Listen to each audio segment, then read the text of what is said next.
네, 지난 시간에 이어가지고 동양의 시의 무의 활용과 무의 경지 두 번째 시간인데, 오늘은 이번 시간은 명상에서의 이무이용, 물을 이용하는 방법. 명상에서요, 유물을 어떻게 이용하는가, 명상에서 그 방법에 대해서 지금 이야기하겠습니다. 우선 보통 의식에 포착되면은, 주로 의식이 발생하면요,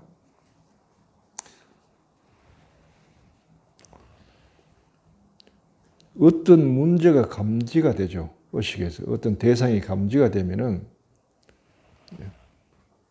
의식이 발생하면은 어떤 대상이 감지가 되죠. 지각된다. 대상 지각.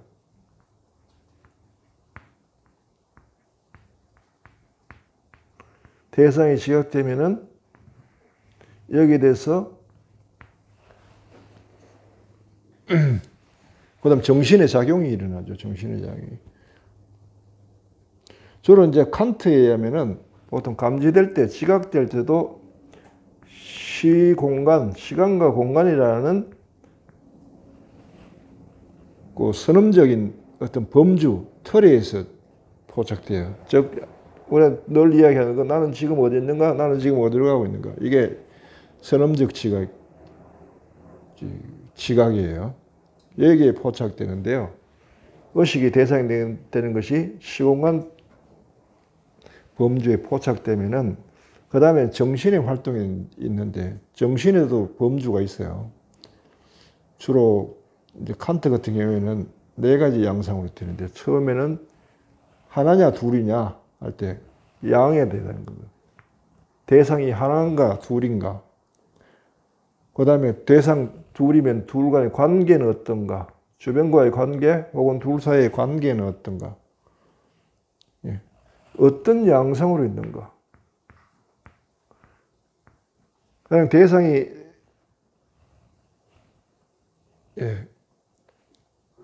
두 개를 하면은 두 개 간의 양은 두 개죠. 단일 한계가 두 개고, 관계는 서로 관계가 어떤 관계가, 서로 마주보는 관계인가 아니면 돌아선 관계인가. 또 양상은 지금 어떤 양상인가, 상황 자체가 어떤 양상을 띠는가. 그 다음 질. 주로 네 가지로 파악을 한답니다. 칸트의 12범주라는 게 있는데, 12범주가 이제 주로 네 가지에서, 여기서 세 가지 12범주인데, 이게 포착된다고 이야기하죠. 이렇게 되면 이제 여기에 대해서 파악이 된다고 합니다. 파악.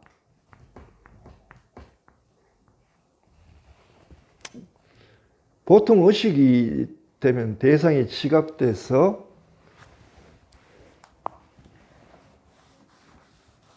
정신의 작용 쪽으로 이렇게 넘어가는 경우도 있고요. 보통은 이제 지각된 대상에서 양변을 치고 다른 길로 이제 무감 쪽으로 빠지는 게 있죠. 무감. 사티라고 하기도 하고. 무감 쪽으로 빠지게 돼요. 염, 지금, 현재, 지금의 마음, 이런데. 이 두 가지를 사실 명상에서 겸한다고요. 보통 보면은. 우선은 내가 처한 문제가 무엇인지를 파악을 해야 돼요. 나 의식이 발생하면은, 자, 여기에.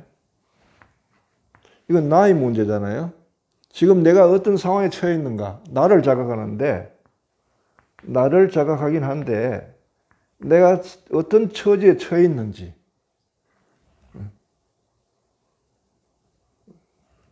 상황을 보고, 양상 보고, 그 다음에 내가,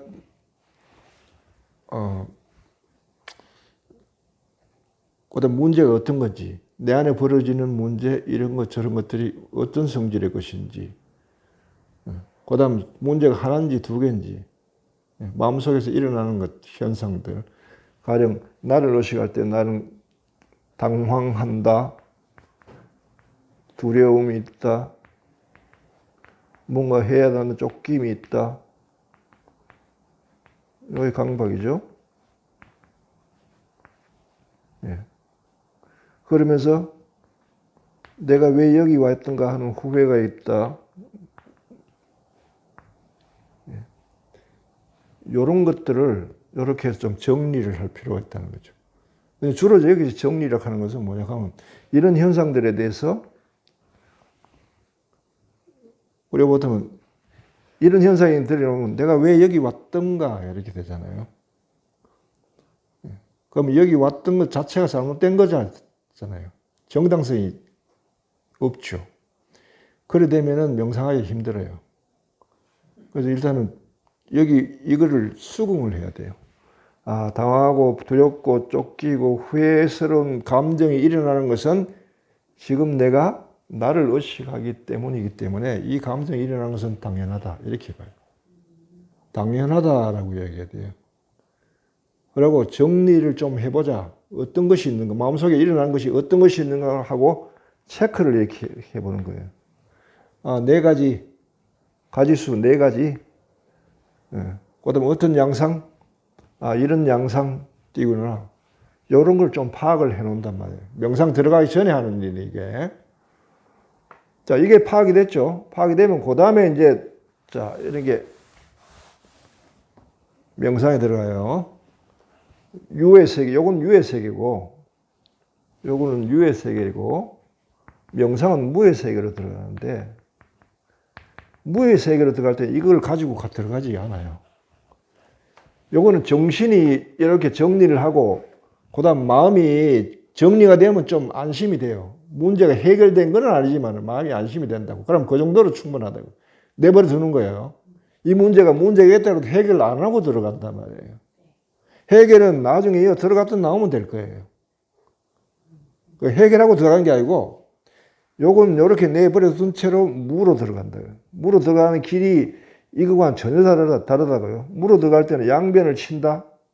나의식은 지각되는 바깥 대상과 바깥 대상에 대해서 일어나는 나의 마음의 반응, 양변을 다 친다는 거죠. 이 두 개를 치면은 여기서 머뭄이 일어난다. 머물 곳, 땅이 발견된다는 거예요. 땅. 이걸 무감이라고 했습니다. 무감.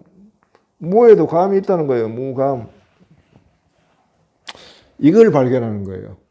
이게 전혀 다른 것입니다. 이거는 항상 하는 거예요. 과정이에요. 무감을 발견하고 그 다음에는 무감을 따라서 그 다음에 평화롭게 깊은 명상 속에 들어가면은 여기서 들어가는 것이 명상 잠이라는 삼매죠. 그 다음 들어가는 게 삼매. 이건 명상 잠이라고 하기도 합니다. 삼매 들어갈 때 통찰지가 열리면서 뭐가 보이냐? 통찰지가 열리면서 이것에 대한 나를 의식하게 한 무라는 환경 있죠. 무의 환경. 여기에 대해서 파악이 된다고요. 이걸로 봐. 삼매에서 나오는 통찰지로 이게 파악이 돼요. 그러면서 그때 이게 해소돼요.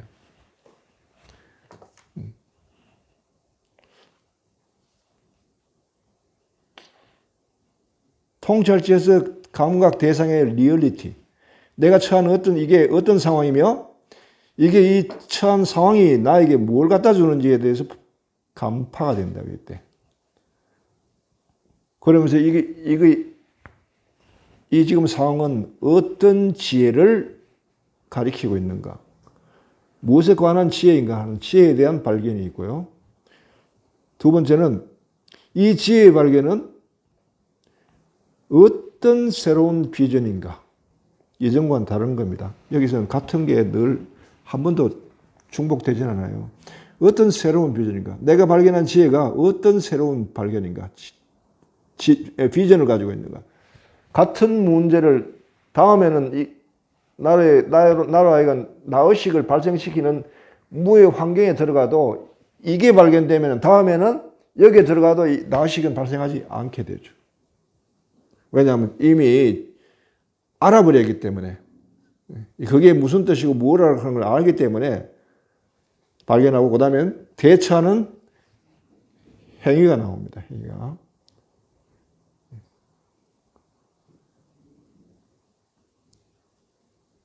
그러면서 세 번째는 이 두 가지를 하면 세 번째는 여기에 대한 가르침이 가능해요.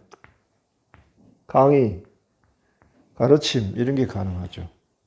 다른 사람들에게 이런 지혜에 관해서 이야기하면서 그 지혜의 사례로서 본인이 체험한 이거를 들면서 이런 것을 어떻게 가야 되는지에 대해서 가르칠 수 있죠. 자, 이렇게 가지고 명상에서 유의 세계와 무의 세계가 어떻게 작용하는지, 이무위용, 무를 어떻게 이용해내는지, 사례를 들어 이야기했습니다. 지금 여러분이 듣는 이 강의가 이 과정을 통해서 나오는 겁니다. 그냥 나오는 게 아니고. 자, 마지막은 이제 무의 경지라는 게 있는데, 무의 경지는 이제 이렇다 합시다. 무의 경지는 뭐예요? 무가 이로운데, 무를 활용하는 것은 무가 유익하다는 거예요. 그런데 어떤 무는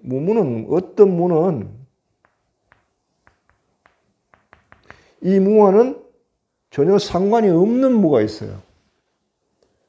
그게 여기서는 유에서 무로 하는 데서 무에서 도로 유로 나오죠. 그런데 이 무는 들어가긴 들어가는데 나올 수가 없어요. 이쪽 유의 세계와는 완전히 단절된. 한번 들어가면 나오질 않아요. 그러고 뭐 유를 이렇게 하고 뭐도 없어요. 이런 걸 무무라 그래요. 무무. 무의 무란 말이죠. 두레박으로 치면은 요거는 두레박을 물에 담궜다가 도로 건져 올리는 형식이고요. 형태고. 이거는 두레박을 넣었는데 두레박 줄이 뚝 끊어지는 상태. 이게 무의 경지라는 건데 이거는 경험하기가 어려워요.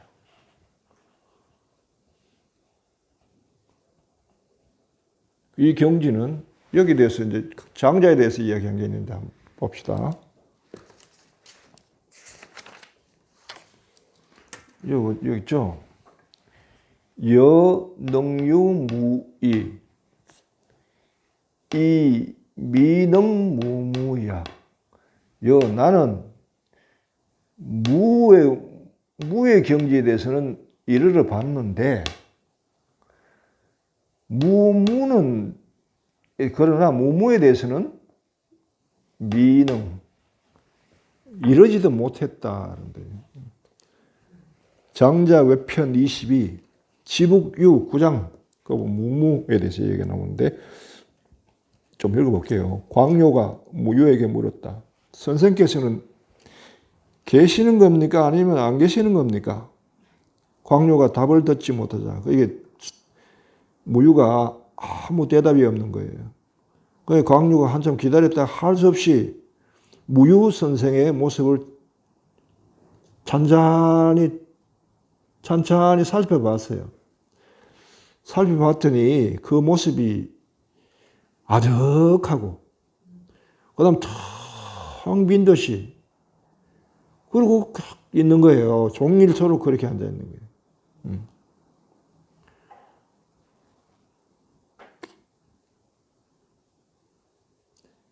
아무것도 보이지 않았고 아무것도 들어봐도 들리지 않으며 만져봐도 아무 반응이 없는 거예요. 무유가.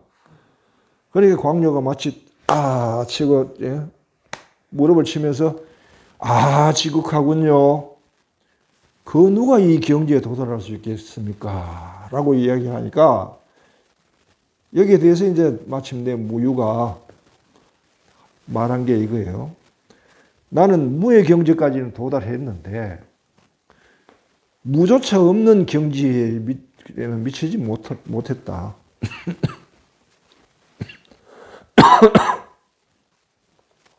어떻게? 차후에 이제 급위, 무유위, 가종지차제라는 말이 있는데, 하물며 어떻게 여기까지 무무라는 경지가 있는 줄도 모르는데 어떻게 거기에 머무느냐, 닿을 수 있겠는가? 무무의 경지에 대해서 이 ਸਮ을 이야기했지만 거기부터는 아득하다. 무의 경지는 알았어도, 즉 무감을 가지고 삿띠를 통해서 삼매로 들어가는 건 알았어도 무무는 그 이상의 것이고 그 이상의 경지에 대해서는 도달하지 못했다고 이야기하는 겁니다. 삼매보다 더 뛰어난 게 있어요. 그런데 거기는 아무런 본질 직관이고 뭐고 깨달아지는 게 없어요. 그런데 어떤 사람은 거기까지 도달하는 사람이 있다고요. 문제는. 그래서 무무라는 게 존재하는 거죠.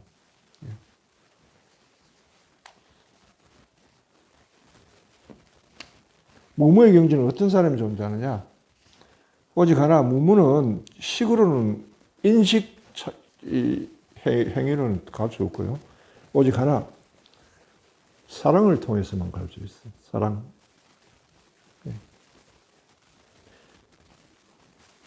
자신을 완전히 죽일 수 있는 힘은 사랑밖에 없어요.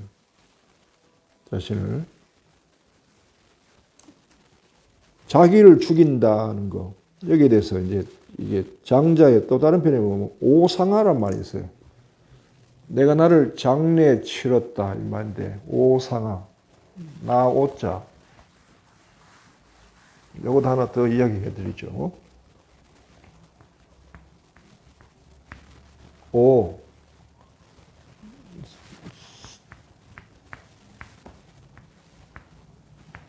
상, 내가 나를 장례 치렀다 이 말이에요. 내가 나를 죽였다 이 말인데, 자 봅시다. 이거는 남곽자기와 그다음 그 제자인 안성자유 사이의 대화인데, 남곽자기가 탁상에 비스듬히 기대에 앉아 하늘을 멍하니 쳐다보며 길게 한숨을 내쉬는데 멍한 모습이 마치 자아조차 망각한 것 같았다. 그래서 제자인 안성자유가 그 모습을 보고 말했다. 왜 그러고 계십니까? 예? 오늘 탁상에 기댄 모습이 이전과는 좀 다른 것 같습니다. 그러자 남곽자기가 대답을 했습니다. 어나, 제자의 이제 가리켜 애칭이죠. 참으로 좋은 질문이구나.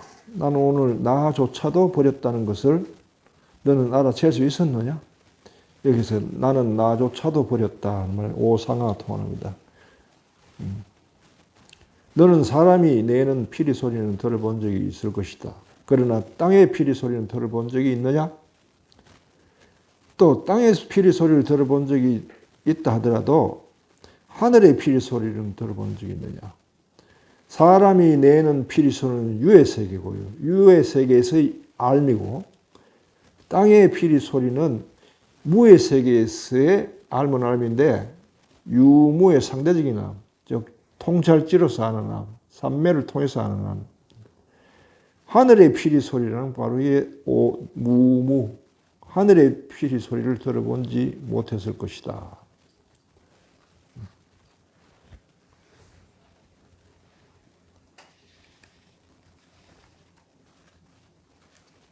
그래서 예수님은 제자들에게 딱 하나 요구했습니다. 내가 너희에게 주는 계명은 하나뿐이다.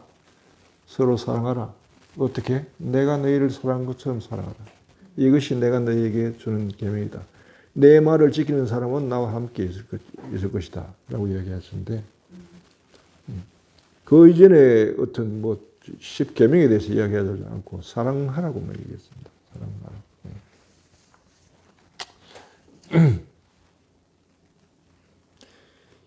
이 사랑에 대해서 이제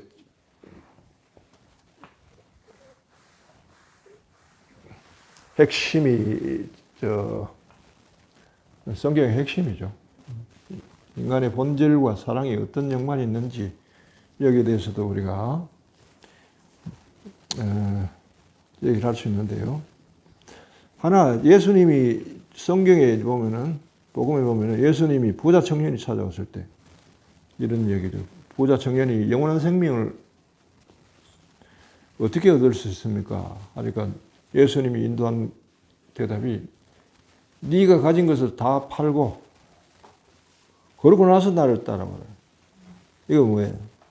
어느 세계로의 초대죠? 무의 세계로의 초대. 네가 가진 세계는 유의 세계예요. 그걸 다 팔고 가난한 이들에게 나눠주고 탈탈 털어버리고 그리고 내 세계로 넘어오라는 거예요. 나를 따라. 그러고 난 뒤에 나를 따라라. 무의 세계로 넘어오너라. 그러면 내가 너에게 가르쳐 주겠다. 무의 세계로 초대했는데 그 청년이 자기가 가진 재산을 다 털어버리기가 두려워서 슬픈 얼굴을 하고 어깨가 처진 채로 돌아갔다는 거죠. 제자들이 그 모습을 보고 매우 안타까워했죠. 아이고 참 바른 청년이고 물론이죠. 예수님이 그 청년에게 물어봤어요. 계명은 지켰느냐? 저는 그 어릴 때부터 지켰습니다. 그러니까 기특하게 봤어요. 예수님이. 그 말은 뭐예요? 유의 세계에서 아주 훌륭한 사람들이 있죠. 자기의 본분을 다하고 그다음 자기의 책임을 다하고 그다음 가족을 잘 보살피고 자식들을 잘 키우고 해야 될 바를 다 하는 사람들. 예, 부자 청년은 그런 사람과 견줄 수 있죠. 그럼에도 그걸로 부족하다. 예수님이 그 부자 청년에게 한 말은 너에게 하나 부족한 게 있다. 라고 하자 제자가 부자 청년이 그게 무엇이냐고 물었습니다. 그때 예수님이 가서 가난한 사람들에게 네가 가진 것을 다 팔아서 가난한 사람에 다 나눠주고 그러한지 너는 나를 따르라. 무의 세계로 초대했습니다. 하느님은 항상 우리를 무의 세계로 초대해가지고 거기에서 당신을 드러내시는데 이 무의 세계라는 건 우리한테는 나의식과 직면하는 세계이기 때문에 그것은 무섭고 두렵고 떨리고 위기감을 느끼고 강박감을 느끼고 그런 체험을 수반하는 체험이에요. 아무것도 잡히는 거고 그렇다는 겁니다. 그러나 그 무의 체험을 통해 가지고 유가 살아난다는 거예요. 그다음 이 무무의 경지에서는 이야기를 덜 했네요. 유로 넘어가지 않아요. 유에서 무로 온 것은 왔다가 돌아가지만은 무에서 유의 모든 것을 버려버리고 이걸 치워버리고 들어온단 말이에요. 이건 남겨놓고 들어온 거. 이건 치워버리고 들어오면 돌아갈 데가 없죠. 이때는 이쪽으로 갑니다. 이거를 탄생으로, 거듭남 탄생으로 가는데요. 이때 무는 어떤 역할을 하느냐니까 자궁 역할을 하는 거예요. 자궁. 잉태가 된다. 잉태. 그 다음에 시간이 지나면 한 사람의 영적 사람이 탄생을 한다. 요건 성서의 가르침이기도 하고 소크라테스도 이렇게 얘기했어요. 소크라테스의 산파술이라는 게 있죠. 산파술. 진리의 속으로 잉태돼 가지고 그 사람이 때가 되어서 탄생시키는 거예요. 소크라테스는 본인을 가리켜 산파라고 해요. 진리의 산파라고 했어요. 테아이테토스라는 게 플라톤의 책이 있는데 거기 보면 테아이테토스라는 젊은 청년이에요. 소크라테스가 만나서 이야기하죠. 이런저런 이야기하다 지식과 지혜가 어떤 같느냐 다르냐 하고 질문을 던져요. 그런데 그 아이가 답을 못하고 그 다음에 만났을 때도 와서 그런 질문을 했어요. 제가 아무리 궁리를 해도 그 두 개를 모르겠습니다. 그런데 이상하게 자꾸 그쪽으로 생각이 자꾸 가고 궁금해지긴 했습니다. 하니까 소크라테스가 한다는 말이 네가 잉태했구나. 진리를 잉태했구나. 돌아 나올 수는 없지만 네가 그 잉태하면은 새로운 것이 탄생한다는 거예요. 이런 용도로 쓰이는 게 무무란 말이에요. 무무를 통해 가지고 인간이 영으로서 거듭나는 거예요. 영적인. 여기에서야 비로소 I am who I am 이런 분에 대해서 눈을 떠요. 여기 대해서 하느님의 초대는 무무로의 초대고 무무를 통해서 인간은 영으로 거듭나면서 관계가 지어져요. 이때 이제 여태 탄생한 인간은 또 그렇게 물어요. 나는 지금 어디에 있는가? 라고 물어요. 거기에 대한 대답이 여기서 나와요. 너는 내 안에 있다. 후아엠 안에 있는 거죠. 나는 지금 어디를 향해 가느냐? 아버지를 향해 가는 거예요. 그래서 영으로 태어난 사람은 그리스도 안에 있으면서 아버지를 향해서 아버지를 섬기는 사람이 되는 겁니다. 그래서 이전 인간과는 전혀 달라진 인간입니다. 이전 인간은 추구하는 거, 기질, 성향 모든 게 다 변해버립니다. 그리고 이 속에 있는 사람은 이 진리의 정언자가 되는 거죠. 자기가 경험한 것을 정언하는 소임을 지닌 자. 그걸 본질로 하는 자. 그런 인간으로 거듭나는 것입니다. 자, 오늘은 지난 시간에 동양의 지혜, 무무에 대해서 이야기해 봤습니다. 오늘 여기까지 합시다.